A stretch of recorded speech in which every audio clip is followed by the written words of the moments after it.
Bonjour et bienvenue, chers membres de la communauté Prières et Témoignages. Que la paix du Seigneur Jésus-Christ remplisse vos cœurs en ce jour. Vous êtes sur votre chaîne de prière, un lieu de consolation, de foi et d'espérance. Aujourd'hui, nous nous unissons dans la prière pour tous ceux qui souffrent dans leur corps, dans leur esprit ou dans leur âme, et particulièrement pour ceux qui traversent une épreuve difficile due à la maladie ou à la perte d'un être cher. Dans l'évangile de Jean, chapitre 11, verset 35, il est écrit « Jésus pleura ».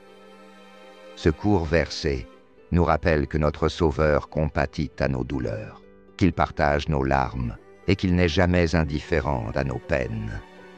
Il est là, tout près, prêt à nous relever, à guérir nos blessures visibles et invisibles, et à sécher nos larmes. Soyons confiants, et nous verrons la gloire de notre Dieu. Avant de commencer cette prière, je vous invite à manifester votre soutien en cliquant sur « J'aime » et en vous abonnant à cette chaîne. Cela nous permet d'apporter la lumière de l'Évangile et l'espérance à davantage d'âmes en détresse. Activez aussi la cloche de notification pour ne rater aucune prière et rester en communion avec notre communauté de foi. Maintenant, pendant que nous nous approchons devant le trône de grâce, prenons un moment pour respirer profondément, fermer les yeux et ouvrir grand notre cœur au réconfort divin. Ensemble, entrons dans la présence de Dieu avec foi et espérance. Seigneur notre Dieu, nous venons devant toi en ce jour, dans le silence de nos cœurs blessés, portant nos douleurs, nos deuils, nos maladies et nos chagrins. Tu es le Dieu de compassion, le Dieu de tendresse, et nous savons que tu entends les soupirs les plus profonds de nos âmes. Seigneur Jésus, toi qui as guéri les malades, rendu la vue aux aveugles, ressuscité les morts et pleuré devant le tombeau de ton ami Lazare, viens aujourd'hui à la rencontre de tous ceux qui souffrent. Étends ta main puissante sur ceux dont le corps est affaibli par la maladie. Qu'ils soient touchés par ta grâce et rétablis selon ta volonté. Seigneur, nous te confions tous ceux qui sont hospitalisés, ceux qui luttent contre des maladies chroniques ou incurables, ceux qui attendent un diagnostic ou qui vivent dans la peur de l'inconnu. Donne-leur courage, patience et espérance. Remplis leurs chambres d'hôpital, leurs maisons, leurs lits de ta paix. Seigneur, nous te prions aussi pour les aidants, ceux qui prennent soin des malades jour et nuit, les infirmiers, les médecins, les membres de la famille qui se dévouent sans compter. Seigneur, nous élevons vers toi aussi ceux qui sont dans le deuil, ceux qui ont perdu un époux, un enfant, un parent, un ami, pour les enfants qui grandissent sans l'un de leurs parents. Tu sais combien il est difficile de continuer quand un être cher nous est arraché. Mais tu es le consolateur, le refuge dans la tempête, le Dieu qui marche avec nous dans la vallée de l'ombre de la mort. Donne à chacun de ceux qui pleurent aujourd'hui le baume de ta présence. Que ton Esprit Saint vienne réchauffer les cœurs glacés par le chagrin. Qu'ils sentent qu'ils ne sont pas seuls, que tu es là, dans chaque larme, dans chaque silence, dans chaque battement de leur cœur. Pour les amis désemparés, pour les veufs et les veuves, viens les relever, ô Seigneur, et restaure leur joie. Renouvelle leur force, bénis leur service, remplis leur cœur de ta tendresse. Père, donne-nous aussi la sagesse d'accompagner avec amour ceux qui souffrent. Apprends-nous à écouter sans juger, à consoler sans parler trop, à être simplement présent, comme toi tu l'es. Seigneur, toi qui fais jaillir la lumière dans les ténèbres, fais briller une lueur d'espoir dans chaque cœur qui t'écoute aujourd'hui. Fais germer la paix dans les âmes troublées, la force dans les cœurs fatigués et la foi dans les esprits découragés. Nous croyons que rien n'est impossible à toi, Dieu de vie. Nous proclamons la guérison, la consolation, la résurrection intérieure, au nom puissant de Jésus-Christ, notre Seigneur, celui qui a vaincu la mort et qui nous a promis la vie en abondance. Merci pour ta constante présence. Merci pour ton amour incalculable, Père des cieux. Merci pour les miracles visibles et invisibles que tu accomplis encore aujourd'hui. Avec confiance et pleine assurance, nous savons que nos requêtes seront répondues par toi selon ta volonté. Amen. Frères et sœurs, continuons de prier les uns pour les autres. Même lorsque nous ne voyons pas encore le miracle, restons dans la foi. Notre Dieu est vivant. Il agit. Il est là. N'hésitez pas à écrire en commentaire les prénoms des personnes pour qui vous voulez prier. Ensemble, formons une chaîne d'intercession, une chaîne d'amour et de foi. Partagez cette prière avec ceux qui en ont besoin. Peut-être qu'à travers vous, quelqu'un retrouvera l'espérance aujourd'hui. Que Dieu vous bénisse abondamment. À très bientôt sur Ministère, Prières et Témoignages. As-tu déjà semé une graine, que ce soit dans la terre ou dans ta vie? Tu t'es demandé, quel sera le fruit de ce que je sème aujourd'hui?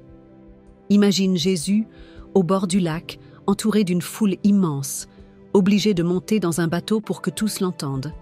Il sait que chaque cœur présent est une terre unique, et il prend la parole pour leur livrer un secret du royaume, une parabole qui, encore aujourd'hui, peut transformer ton histoire. Reste avec moi jusqu'au bout. Ce court passage détient la clé pour comprendre pourquoi certains voient leur vie porter du fruit, alors que d'autres restent stériles malgré tous leurs efforts. Dans Marc chapitre 4, versets 1 à 9, Jésus commence à enseigner au bord du lac. Une très grande foule se rassemble. Il monte alors dans une barque et assis là, il leur parle longuement en parabole. Il dit « Écoutez, voici un semeur sorti pour semer. Comme il semait, une partie de la semence tomba le long du chemin. Les oiseaux vinrent et la mangèrent. Une autre tomba dans un sol pierreux où elle n'avait pas beaucoup de terre. Elle leva aussitôt parce que la terre était peu profonde, mais quand le soleil parut, elle fut brûlée. Faute de racines, elle se dessécha. Une autre tomba parmi les épines. Les épines montèrent, l'étouffèrent, et elle ne donna pas de fruit. D'autres graines tombèrent dans la bonne terre. Elles donnèrent du fruit qui montait et croissait. L'une portait 30, une autre 60, une autre 100. Puis il ajouta « Que celui qui a des oreilles pour entendre, entende. » Imagine la scène. Le semeur, c'est Dieu. La semence, c'est sa parole, son appel, son amour. Les terrains, c'est nos cœurs, nos vies, nos circonstances, parfois battus par les épreuves, parfois endurcis, parfois ouverts et prêts à porter un fruit extraordinaire. Pose-toi la question. À quoi ressemble le sol de mon cœur? Suis-je prêt à laisser la parole planter ses racines profondes? Aujourd'hui, demande au Seigneur de t'ouvrir à la parole, comme une bonne terre. Refuse d'être le chemin où tout disparaît, le terrain pierreux où rien ne dure, ou le sol infesté d'épines qui étouffe tout espoir. Demande-lui un cœur nouveau, capable de recevoir, d'accueillir et de multiplier ce qu'il désire semer en toi. Lève-toi et dis-lui « Seigneur, viens labourer mon cœur, retire mes peurs, brise mes habitudes, arrache ce qui m'étouffe. Fais de moi une bonne terre pour que ta parole porte du fruit, 30, 60 ou 100 pour un. » Dans la prochaine vidéo, nous découvrirons l'explication de cette parabole étonnante et comprendrons pourquoi certains terrains produisent du fruit alors que d'autres restent secs. Reste connecté, abonne-toi et surtout, garde ton cœur ouvert. Celui qui a des oreilles pour entendre, entende. As-tu déjà douté de l'impact réel de ta foi, de tes efforts ou de ce que tu essaies de construire pour Dieu? Peut-être as-tu déjà ressenti que ta prière, tes sacrifices ou ta fidélité semblaient minuscules, invisibles, presque sans effet, comme un grain insignifiant dans un immense champ. Tu te demandes, est-ce que cela sert vraiment à quelque chose? Est-ce que ça peut changer quoi que ce soit? Aujourd'hui, Jésus nous offre une image simple, mais d'une puissance bouleversante. Le royaume de Dieu commence comme une toute petite graine, petite, fragile, presque invisible à l'œil nu. Pourtant, cette minuscule graine a en elle un potentiel extraordinaire. Elle grandit, elle s'élève, elle s'étend, et elle finit par abriter, nourrir et protéger une vie bien plus grande que tout ce que tu aurais pu imaginer.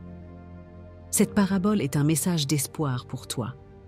Même si ta foi ou ton engagement te semblent minuscules aujourd'hui, ne sous-estime jamais la puissance de Dieu qui fait grandir ce qui est petit, qui multiplie ce qui paraît insignifiant et qui transforme ce qui semble sans avenir.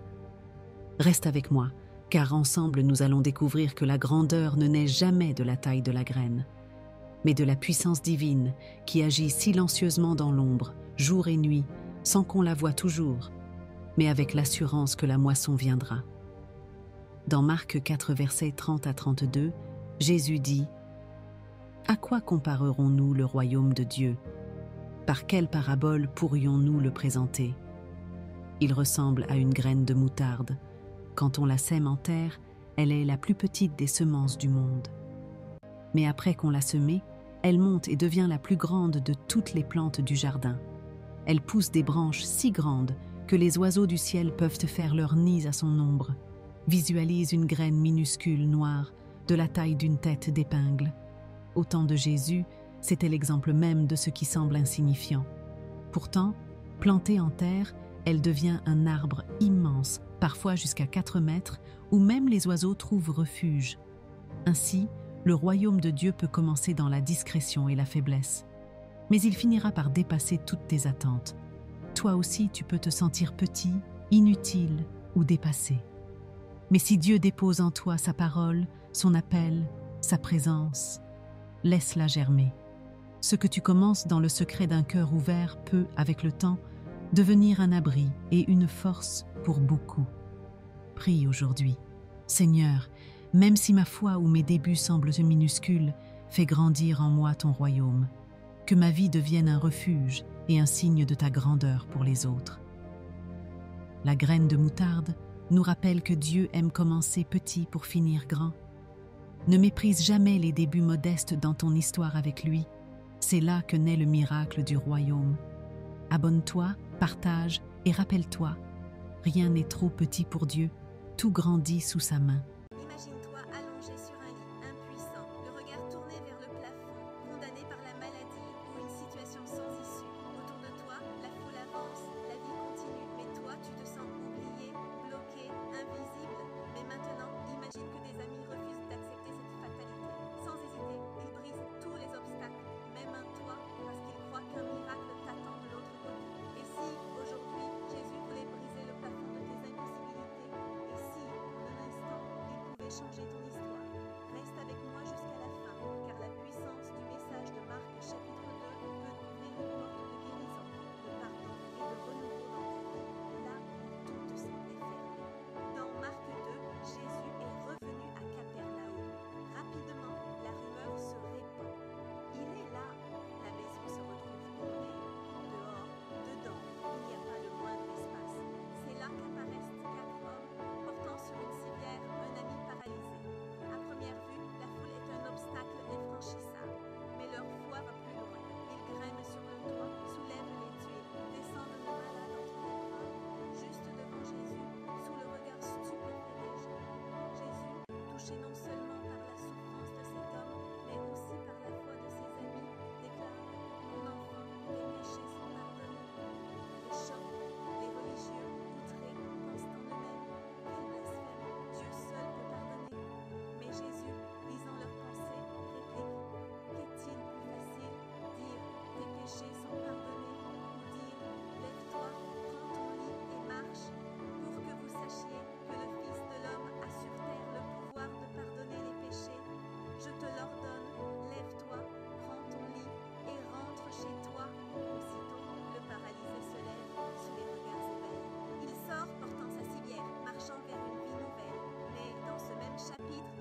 écrire dans mon histoire un chapitre nouveau rempli d'espérance. Je t'invite, Jésus, à entrer dans ma maison, dans ma vie, dans mes tempêtes. Fais-moi expérimenter ta puissance et ton amour. Je te remercie dans la foi, car même là où je ne vois rien, tu es déjà à l'œuvre. Amen. Si cette vidéo t'a touché, si tu veux partager un témoignage, demander la prière ou simplement dire où tu en es, écris-le en commentaire. Je te lirai, je prierai pour toi et nous porterons ta demande ensemble, comme ces 4 amis qui ont porté le paralysé à Jésus. Abonne-toi à la chaîne pour ne rien manquer des prochaines méditations. Like la vidéo pour encourager et propager ce message d'espérance. Quand tu likes, commentes et t'abonnes, tu aides ce contenu à être vu par ceux qui en ont le plus besoin. Partage cette vidéo à quelqu'un qui traverse une épreuve, qui a besoin d'un miracle, qui se sent oublié. Jésus n'a jamais cessé d'agir. Il guérit, il restaure, il relève encore aujourd'hui.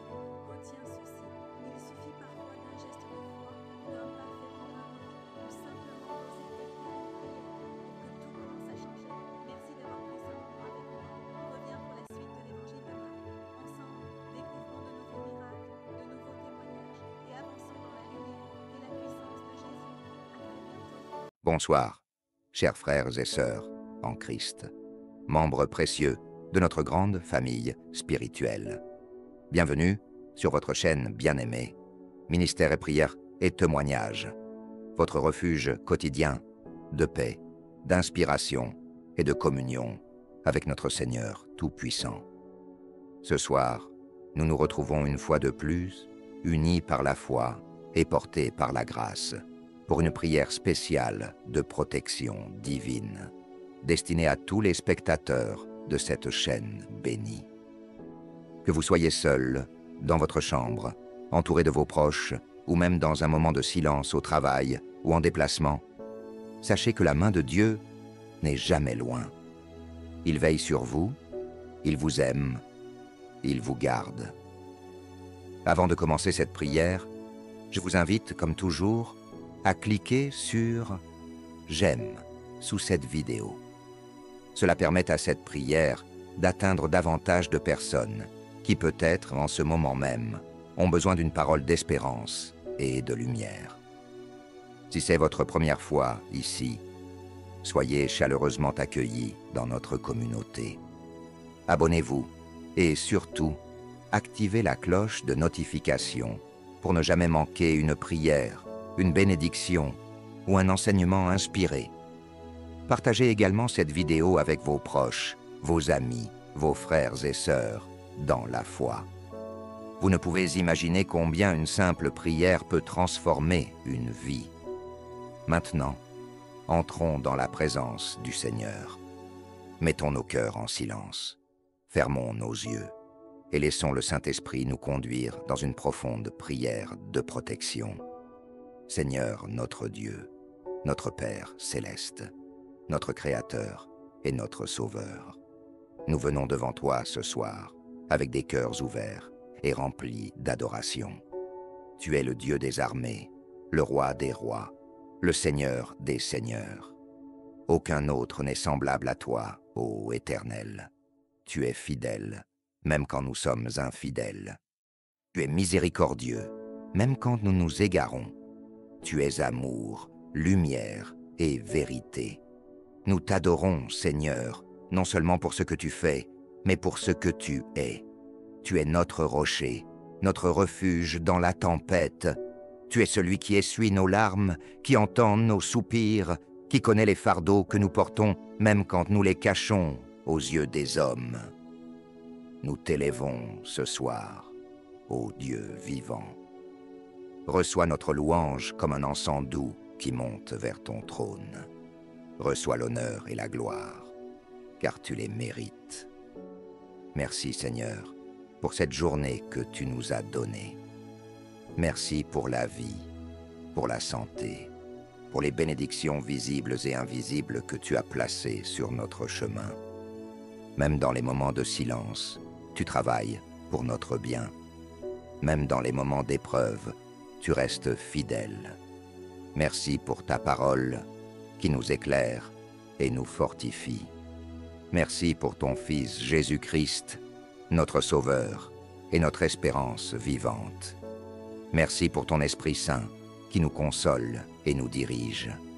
Merci pour cette chaîne, Seigneur, pour les moyens techniques, pour chaque abonné, chaque spectateur, chaque cœur qui se connecte ici pour te chercher. Merci de permettre que ta parole circule librement à travers les ondes et les écrans, et que ton nom soit glorifié. Seigneur, nous te prions ce soir pour chaque personne qui regarde cette vidéo, pour chaque âme connectée, pour chaque cœur qui écoute cette prière dans la foi. Nous invoquons ta divine protection sur eux, maintenant, dans le nom puissant de Jésus-Christ. Père, étends ta main sur chacun, qu'aucun mal ne les atteigne, qu'aucune flèche de l'ennemi ne trouve sa cible. Protège-les contre toute attaque spirituelle, contre les accidents, contre la maladie, contre la tristesse et contre l'anxiété. Entoure leur maison de tes anges, que tes anges campent autour d'eux, jour et nuit. Que ton sang précieux, versé sur la croix, les couvre et les purifie.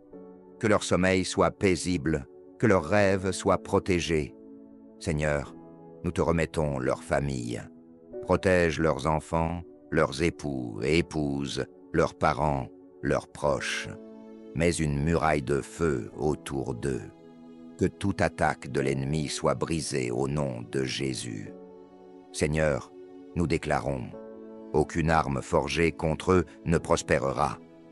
Nous proclamons que toute langue qui s'élève en jugement contre eux sera réduite au silence. Protège leur esprit des pensées de découragement, de peur, d'anxiété. Protège leur cœur de la haine, de la rancune, de la jalousie. Protège leur corps des maladies visibles et invisibles. Protège leur âme du péché et de la perdition. Sois leur abri dans la tempête. Sois leur lumière dans l'obscurité. Sois leur force quand ils se sentent faibles. Sois leur espoir quand tout semble s'écrouler. Ce soir, Seigneur, que tes enfants soient revêtus de tes armures spirituelles, qu'ils marchent dans la transparence, l'intégrité et la connaissance de ta parole, que leur cœur soit gardé de toute culpabilité injuste, et qu'ils soient rendus justes devant toi, non par leurs œuvres, mais par la foi en Christ. Qu'ils soient des messagers de paix, des porteurs d'amour, des témoins de ta grâce, partout où leurs pieds les mènent. Qu'ils résistent aux doutes, aux accusations du malin, aux flèches enflammées des ténèbres. Que leur foi grandisse chaque jour davantage. Que leurs pensées soient protégées, que leur intelligence soit renouvelée, que leur mental soit guéri de toute attaque psychique ou émotionnelle. Ta parole vivante et puissante, plus tranchante qu'une épée à 2 tranchants. Qu'ils méditent ta parole, qu'ils la proclament et qu'ils vivent selon elle. Seigneur, nous prions pour les cœurs fatigués, pour les âmes découragées, pour les personnes qui ont été brisées par la vie. Tu connais chaque larme, chaque silence, chaque prière chuchotée dans l'obscurité. Ô Dieu, relève-les. Fortifie ceux qui se sentent faibles, rassure ceux qui doutent, console ceux qui pleurent. Donne ta paix à ceux qui sont dans le chaos, ton repos à ceux qui sont tourmentés, ton calme à ceux qui sont agités. Nous prions pour ceux qui traversent des épreuves, problèmes familiaux, conflits dans le couple, enfants rebelles, solitude pesante, maladie, pauvreté, dette, injustice, rejet. Tu es le Dieu qui voit tout, qui entend tout, qui répond toujours au moment parfait. Père, envoie des réponses du ciel, ouvre des portes que nul ne peut fermer, fais jaillir des sources dans le désert. Change le deuil en danse, la tristesse en louange, la nuit en aurore.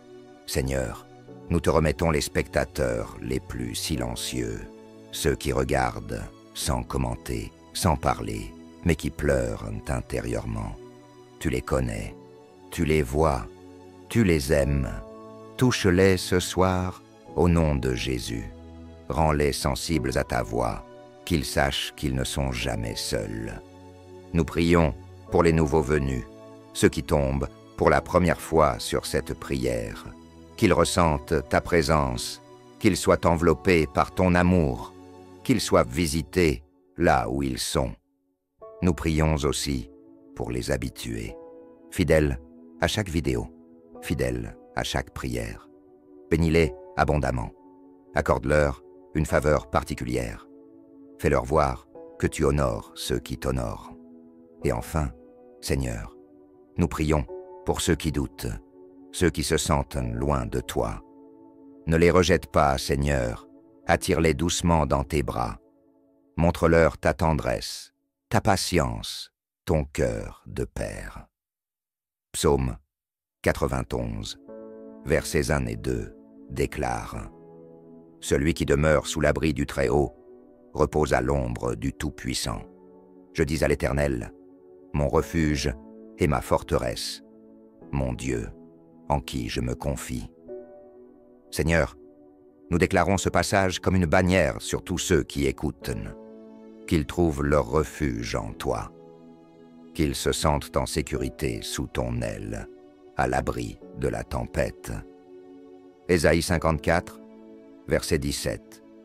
Aucune arme forgée contre toi ne réussira, et toute langue qui s'élèvera contre toi en justice, tu la condamneras. Oui, Seigneur, nous proclamons cette promesse sur chaque spectateur, que toute attaque spirituelle, physique ou émotionnelle soit annulée par ta puissance, que ta justice les défende et les élève. 2 Thessaloniciens 3, verset 3. Le Seigneur est fidèle, il vous affermira et vous préservera du malin. Tu es fidèle, Seigneur. Même quand nous doutons, tu restes fidèle, tu nous gardes, tu nous affermis, tu nous protèges. Nous reposons sur cette assurance. Psaume 23, verset 4. Quand je marche dans la vallée de l'ombre de la mort, je ne crains aucun mal, car tu es avec moi. Même dans les ténèbres les plus profondes, même dans les nuits les plus sombres, tu es là, Seigneur. Tu es avec nous. Ta présence nous rassure, ta voix nous guide. Seigneur Jésus-Christ, par ton nom glorieux, nous faisons maintenant des déclarations de foi puissantes sur chacun de tes enfants ici rassemblés. Je déclare que je suis sous la protection du Très-Haut. Aucun piège de l'ennemi ne pourra m'atteindre. Je suis couvert par le sang de l'agneau. Je déclare que les anges de Dieu campent autour de moi et de ma maison. Aucun malheur ne m'arrivera. Aucune plaie n'approchera de ma demeure. Je déclare que toute malédiction, toute oppression, toute attaque de l'ennemi est détruite dans ma vie, au nom de Jésus. Je suis libre, je suis fort, je suis victorieux par la puissance du Christ ressuscité. Je déclare que je dors en paix, car Dieu me garde. Mon sommeil est béni, mes pensées sont purifiées, mes rêves sont sanctifiés. Seigneur, que ces déclarations s'imprègnent dans l'âme de chacun, qu'elles deviennent des boucliers contre les doutes, les attaques spirituelles, et que ton nom soit glorifié maintenant et à jamais. Dans le nom de Jésus. Amen. Imagine-toi allongé sur un lit, impuissant, le regard tourné vers le plafond, condamné par la maladie ou une situation sans issue. Autour de toi, la foule avance, la vie continue, mais toi, tu te sens oublié, bloqué, invisible. Mais maintenant, imagine que des amis refusent d'accepter cette fatalité. Sans hésiter, ils brisent tous les obstacles, même un toit, parce qu'ils croient qu'un miracle t'attend de l'autre côté. Et si, aujourd'hui, Jésus voulait briser le plafond de tes impossibilités, et si, en un instant, il pouvait changer ton histoire, reste avec moi jusqu'à la fin, car la puissance du message de Marc chapitre 2 peut ouvrir une porte de guérison, de pardon et de renouveau dans ta vie, là où tout te semblait fermé. Dans Marc 2, Jésus est revenu à Capernaum. Rapidement, la rumeur se répand. Il est là. La maison se retrouve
Imagine-toi allongé sur un lit, impuissant, le regard tourné vers le plafond, condamné par la maladie ou une situation sans issue. Autour de toi, la foule avance, la vie continue, mais toi, tu te sens oublié, bloqué, invisible. Mais maintenant, imagine que des amis refusent d'accepter cette fatalité. Sans hésiter, ils brisent tous les obstacles, même un toit, parce qu'ils croient qu'un miracle t'attend de l'autre côté. Et si, aujourd'hui, Jésus voulait briser le plafond de tes impossibilités? Et si, en un instant, il pouvait changer ton histoire? Reste avec moi jusqu'à la fin, car la puissance du message de Marc chapitre 2 peut ouvrir une porte de guérison, de pardon et de renouveau dans ta vie, là où tout te semblait fermé. Dans Marc 2, Jésus est revenu à Capernaum. Rapidement, la rumeur se répand. Il est là. La maison se retrouve bondée. Dehors, dedans, il n'y a pas le moindre espace. C'est là qu'apparaissent 4 hommes, portant sur une civière un ami paralysé. À première vue, la foule est un obstacle infranchissable, mais leur foi va plus loin. Ils grimpent sur le toit, soulèvent les tuiles, descendent le malade entre les bras, juste devant Jésus, sous le regard stupéfait des gens. Jésus, touché non seulement par la souffrance de cet homme, mais aussi par la foi de ses amis, déclare « Mon enfant, tes péchés sont pardonnés ». Le choc, les religieux outrés, pensant en eux-mêmes « Quel blasphème! Dieu seul peut pardonner ». Mais Jésus, lisant leurs pensées, réplique « Qu'est-il plus facile, dire « Tes péchés sont pardonnés » ou dire « Lève-toi, prends ton lit et marche » pour que vous sachiez que le Fils de l'homme a sur terre le pouvoir de pardonner les péchés. Je te l'ordonne, lève-toi, prends ton lit et rentre chez toi. Aussitôt, le paralysé se lève, sous les regards ébahis. Il sort, portant sa civière, marchant vers une vie nouvelle. Mais dans ce même chapitre, Jésus va plus loin. Il appelle un collecteur d'impôts, Lévi, quelqu'un de méprisé par les siens. À la surprise générale, Jésus s'invite chez lui. Quand on lui reproche de manger avec les pécheurs, il répond « Ce ne sont pas les bien portants qui ont besoin de médecins, mais les malades. Je ne suis pas venu appeler des justes, mais des pécheurs. » Marc 2, c'est la rencontre d'un Dieu qui franchit toutes les barrières pour rejoindre ceux qui sont exclus, malades ou prisonniers de leur passé. Sophie, depuis sa plus tendre enfance, a grandi dans une atmosphère marquée par le doute de soi. À l'école, elle était souvent celle que l'on oubliait, ou pire, celle que l'on pointait du doigt. Les paroles blessantes, les regards méprisants, se sont accumulés comme de petites pierres dans son cœur, formant au fil des années un véritable mur d'incompréhension et de colère. Elle avait l'impression de ne jamais être assez bien, ni pour ses parents, ni pour les autres, ni même pour elle-même. En grandissant, cette souffrance s'est transformée en une colère silencieuse, contre les autres, contre elle-même, parfois même contre Dieu. Elle portait un masque de force, s'appliquait à sourire, à donner le change. Mais le soir venu, dans la solitude de sa chambre, la honte et la tristesse revenaient la hanter. Impossible pour elle d'imaginer que la vie pouvait changer, que l'espoir existait encore. Elle vivait prisonnière d'un sentiment d'échec permanent, incapable d'aimer ou de se laisser aimer. Un week-end, une amie insistante, la seule à avoir perçu la détresse derrière son sourire, l'invite à une soirée de prière. Sophie y va à reculons, poussée plus par politesse que par conviction. En entrant dans la salle, elle observe les gens, soupçonne l'illusion, se ferme davantage. « Il n'y a rien ici pour moi », pense-t-elle. Mais à mesure que la soirée avance, quelque chose en elle vacille. Les témoignages résonnent, certains mots semblent la toucher au plus intime, comme si quelqu'un connaissait son histoire. Quand vient le temps de la prière, Sophie, d'habitude si réservée, sent ses défenses tomber. Elle lutte pour retenir ses larmes, mais la bienveillance autour d'elle l'enveloppe comme une couverture chaude. Dans un souffle du bout des lèvres, elle ose pour la première fois prier sans mensonge. « Seigneur, si tu existes, si tu entends, prouve-moi que rien n'est perdu pour moi. Je n'ai plus la force, je te supplie, délivre-moi de cette prison intérieure. » Aussitôt, presque physiquement, Sophie ressent comme un déclic. Un poids immense quitte sa poitrine, remplacé par une sensation de chaleur, de douceur, de paix. Elle pleure, mais ses larmes lavent, apaisent, soulagent. Cette nuit-là, elle n'a pas trouvé de réponse à toutes ces questions, mais elle a expérimenté une présence, une certitude nouvelle. Elle n'est plus seule. Les semaines suivantes sont un mélange d'appréhension, de nouveautés et de petites victoires. Ce qui la paralysait autrefois, parler à ses parents, demander pardon, exprimer ce qu'elle ressent, devient peu à peu possible. Les cauchemars de honte laissent place à des rêves de réconciliation. Elle ose renouer le dialogue avec sa famille, s'ouvre à des amitiés nouvelles et surtout commence à croire qu'elle a de la valeur. Pas parce qu'on le lui dit, mais parce que, pour la première fois, elle ressent la liberté dans son cœur. Aujourd'hui, Sophie regarde en arrière, sans amertume, mais avec reconnaissance. Jésus, dit-elle, n'a pas effacé mon passé. Il n'a pas fait disparaître tout d'un coup les souvenirs douloureux, mais il a détruit les murs de la prison où je vivais. J'ai appris à pardonner, à m'aimer, à aimer les autres. En lui, j'ai trouvé la liberté d'être moi-même, la liberté d'être aimé et d'aimer à mon tour. Rien n'est trop brisé pour être réparé. Un autre témoignage puissant. Je connais Thierry après un grave accident de voiture, est devenu complètement paralysé des jambes. Les médecins lui avaient dit qu'il ne marcherait plus jamais. Grâce à la foi et aux prières persévérantes de sa famille et de sa communauté, un soir, il a ressenti une chaleur dans ses jambes et ses orteils ont bougé. 3 mois plus tard, après des efforts et beaucoup de prières, il a pu faire ses premiers pas. Aujourd'hui, il court, joue avec ses enfants et proclame « Là où les hommes voyaient la fin, Jésus a ouvert une nouvelle page. Rien n'est impossible à celui qui croit ou qui peut compter sur la foi de ses proches. Seigneur Jésus, je viens devant toi avec tout ce qui me pèse, mes blocages, mes maladies, ce qui me paralyse dehors et dedans. Tu connais le fond de mon cœur, mes peurs, mes échecs, mes regrets, mes larmes secrètes. Comme le paralysé de Marc, je reconnais que parfois, je n'ai même plus la force de t'appeler. Merci pour les amis, la famille, la communauté, les frères et sœurs qui portent ma foi quand je chancelle. Merci pour ta parole qui traverse le temps et vient jusqu'à moi aujourd'hui. J'ose croire que toi qui as pardonné et guéri d'un mot, tu peux, ce soir, toucher mon âme, mon esprit, mon corps, ma situation. Viens déraciner en moi ce qui m'empêche d'aimer et d'espérer. Je te confie mes habitudes qui m'enchaînent, mes dépendances, mon manque de pardon, mes blessures d'enfance, mes maladies visibles et invisibles. Seigneur, lève-moi de ce lit de découragement ou d'impossibilité. Dis un mot et que je marche vers la vie, vers le pardon, vers les autres. Je proclame que tu es le même, hier, aujourd'hui et à jamais. Viens écrire dans mon histoire un chapitre nouveau rempli d'espérance. Je t'invite, Jésus, à entrer dans ma maison, dans ma vie, dans mes tempêtes.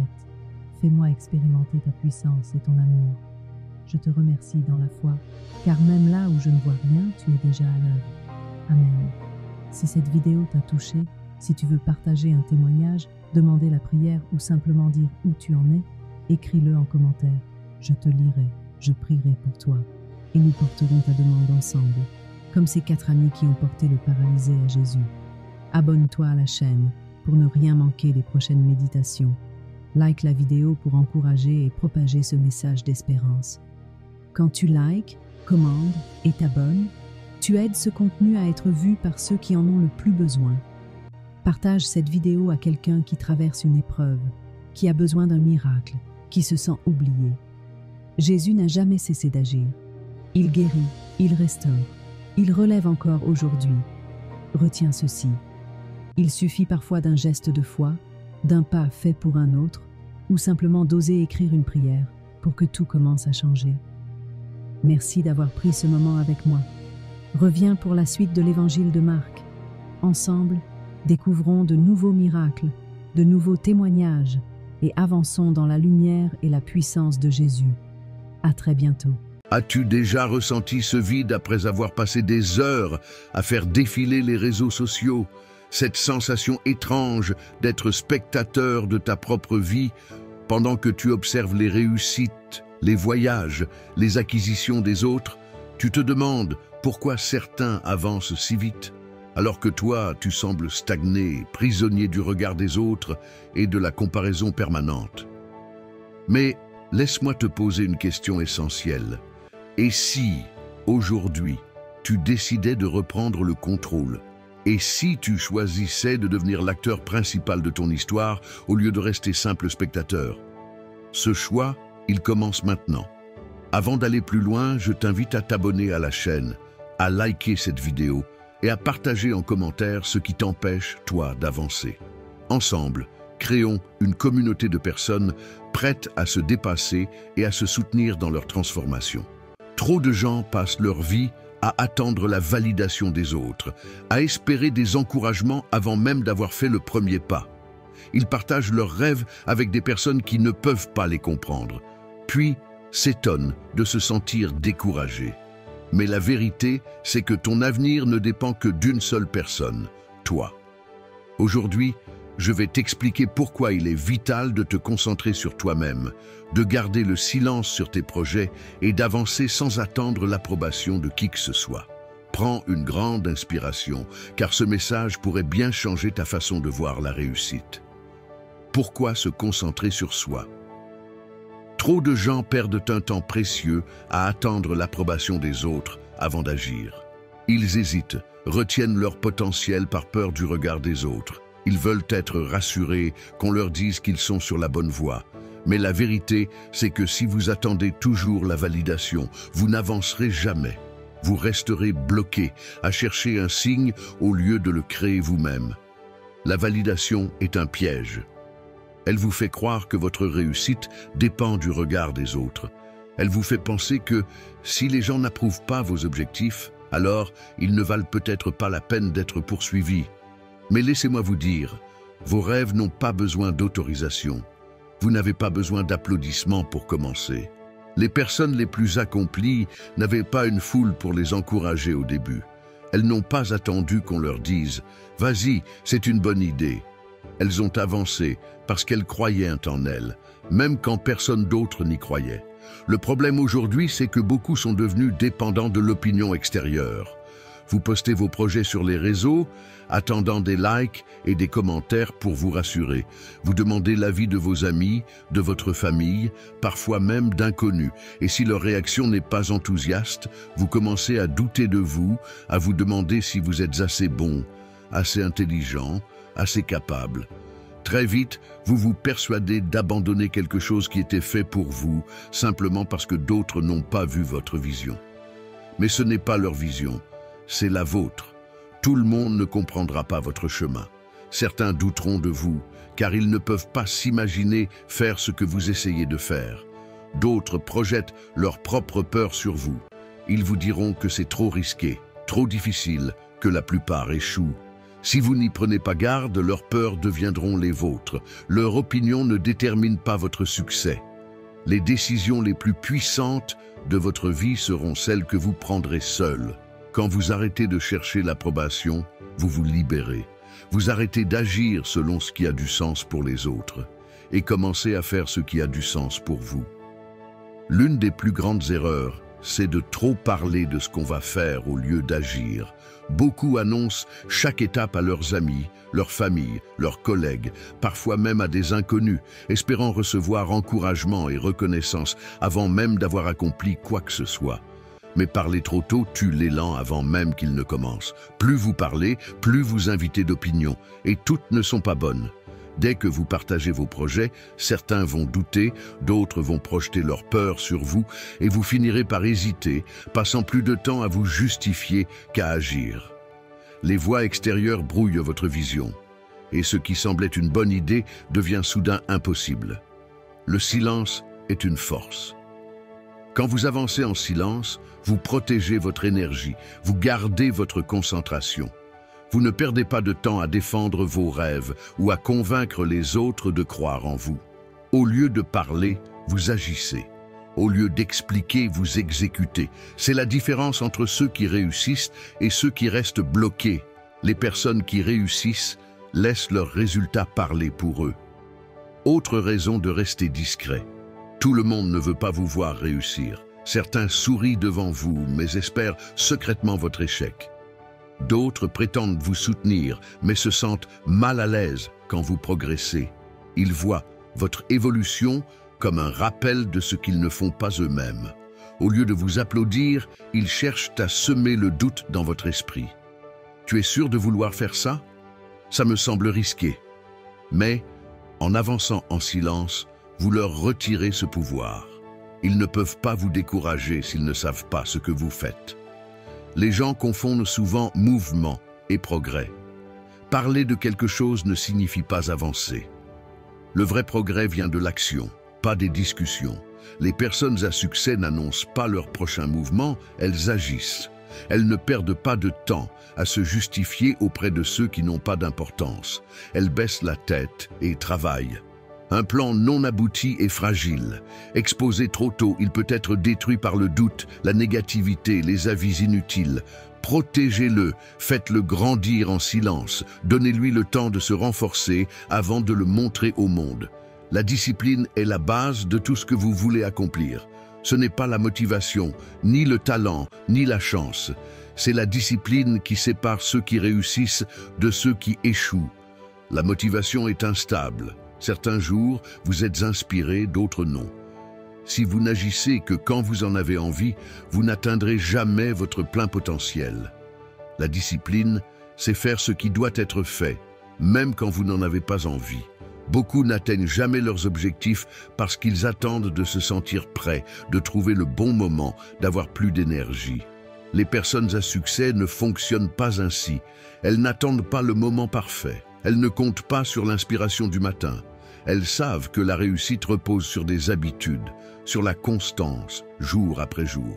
Être discipliné, c'est se lever tôt, quand on préférerait dormir, travailler plus quand personne ne regarde, respecter son plan même quand les distractions sont là.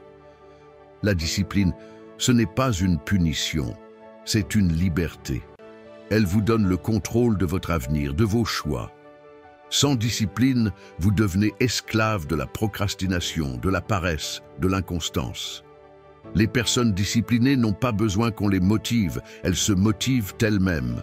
Elles créent des routines, éliminent les distractions, fixent des objectifs clairs et développent des habitudes qui rendent le succès inévitable. La discipline ne rend pas la vie plus dure, elle la rend plus facile. Elle enlève le stress, les regrets, les occasions manquées. Elle vous donne confiance, fierté et paix intérieure. La discipline se construit par de petites actions répétées. Ce n'est pas une transformation radicale du jour au lendemain, mais un engagement simple, tenu chaque jour. Se lever 30 minutes plus tôt, lire 10 pages, aller à la salle 3 fois par semaine. La clé, c'est la régularité. Beaucoup passent leur vie à essayer de prouver aux autres qu'ils avaient tort de douter d'eux. Mais en agissant ainsi, ils laissent leur bonheur et leur réussite dépendre du regard extérieur. Ils offrent tout leur pouvoir à ceux qui n'ont jamais cru en eux. Or, la réussite ne doit jamais être une revanche sur les autres, mais une affirmation de soi, une victoire personnelle. Faites-le pour vous, pas pour impressionner, pas pour faire taire les critiques, mais pour devenir la meilleure version de vous-même. Le vrai accomplissement, c'est de regarder en arrière et de savoir que vous avez avancé malgré les doutes, malgré les obstacles, parce que vous y avez cru. Lorsque vous arrêtez de courir après l'approbation, lorsque vous cessez de vouloir prouver quoi que ce soit à qui que ce soit, tout change. Vous commencez à avancer pour vous-même, à célébrer chaque petite victoire, à savourer chaque étape du chemin. Vous découvrez que la fierté la plus profonde ne vient pas des applaudissements, mais du sentiment d'avoir tenu bon, d'avoir persévéré, d'avoir grandi. Rappelez-vous, le seul avis qui compte vraiment, c'est le vôtre. Le seul regard qui doit vous rendre fier, c'est celui que vous portez sur vous-même, chaque matin devant le miroir. Ne laissez plus personne définir votre valeur ou vos rêves. Osez croire en vous. Osez avancer, même dans le silence, même dans le doute. La plus belle réussite, c'est celle qui vous ressemble. Alors, à partir d'aujourd'hui, recentrez-vous sur votre propre chemin. Avancez avec détermination, célébrez vos progrès et n'oubliez jamais votre plus grande victoire, c'est de devenir la personne que vous avez toujours voulu être. Faites-le pour vous et le reste suivra.